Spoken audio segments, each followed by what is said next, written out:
I'm back with my friends Ken Blackwell and David Webb, and we're talking about those draconian voter ID laws. I want to go to a quote here from the Roll Call magazine piece that covered this with the headline, "Activists Concerned About Latino Voting Rights."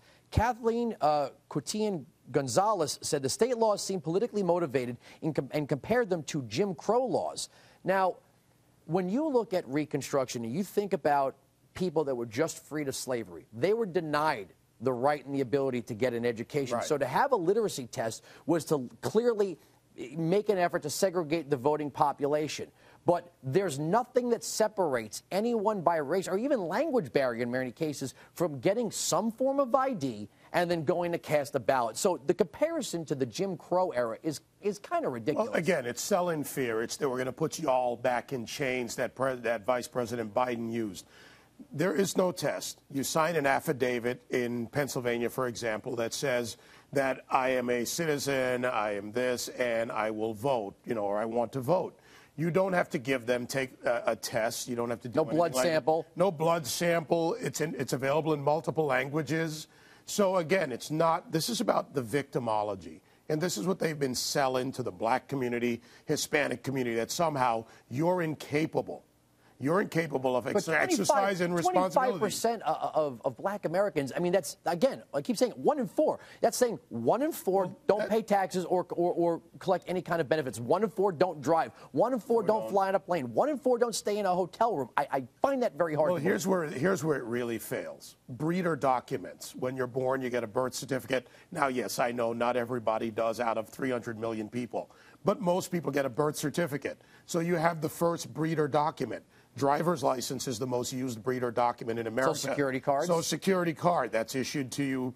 So, and you can go get one later if you don't get one. So you have the documents to live, to show, to fly, to do whatever. So how don't you have an ID? You have those to go to school when you're in K2. You have them go to high school. You have them to get your medical records in high school. Whatever. It's a false argument. Whatever it is.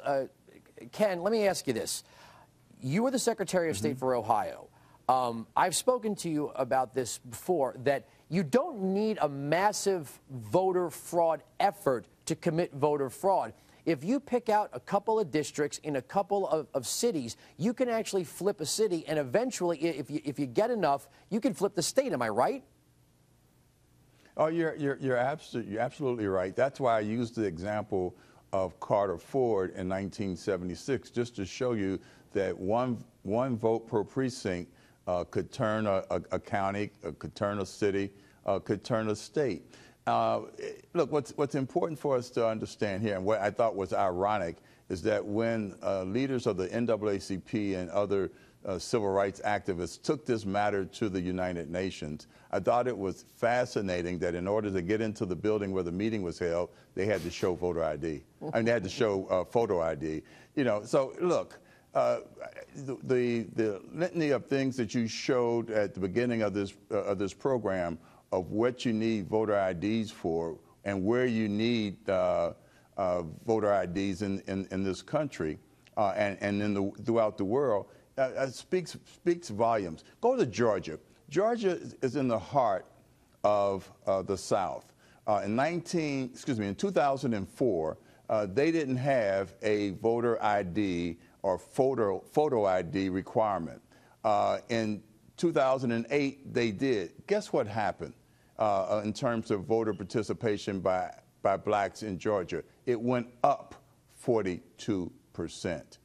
Well, let me address Not this down, to Ken. Not Ken, even. One of the things that has always come up is why the federal government is involved in this. And it's the rights of the secretaries of state to make sure that voting is done properly in their state. Again, back to the 10th Amendment that you brought up, Andrew. And what this is the federal overlord approach to infringing on your right as a former Secretary of State and others who want to make sure military and veterans are voting. Why is Eric Holder fighting? Why is the DOJ and Obama fighting for veterans' voting rights or against them to make sure that they suppress that? It's that centralized approach. What do the Secretary of States do to fight back against this? Well, they fight back through the law.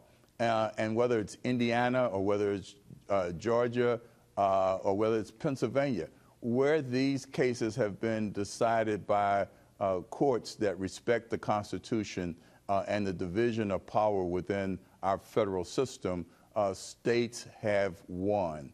One, because courts can see that this does not suppress voter participation. They understand that secretaries of state have an obligation not only to make sure that the franchise, in terms of the individual exercise of the franchise, is unobstructed by unnecessary steps and policies, but that also that the integrity of the ballot box is protected.